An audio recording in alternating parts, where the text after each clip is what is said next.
আজ আন্তর্জাতিক মাতৃভাষা দিবসে আমার নিবেদন কবি শ্রীজাতর লেখা কবিতা খরস্রোতা। যে ভাষা দিয়েছে লেখা তাকে যদি ভুলে যেতে বলো, উত্তরে হ্যাঁ, সে ভাষাই জানাবে যে রাজে নয় মন। আমার অক্ষর বোধে রোদ জাগে, নুয়ে আসে জল, কি করে বা ভুলে যাব এ ভাষায় ছিলেন লালন। তারই তো সময় বইছে এ ভাষার শিরায় শিরায়, যে শিরাকে নদী ভেবে ভেসে যেতে চেয়েছি আমিও। নৌকা ছোট হতে পারে, কিন্তু তা ফিরেছে বাংলায়। এ বাতাসে শ্বাস টানব, এইটুকু অধিকার দিও।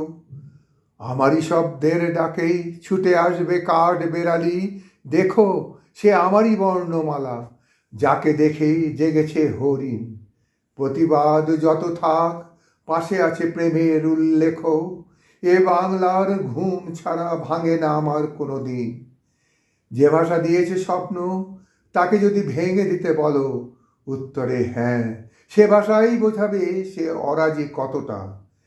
দেখেছ কেবল চোখে, তাই ভাবছ জল ছল ছল, কান্না যদি খুলে দিই সে নিমেষে হবে খরস্রোতা। তখন কোথায় ভাসবে তোমার এই রাজ সিংহাসন? কখনো ভুলো না জানো এ ভাষায় ছিলেন লালন।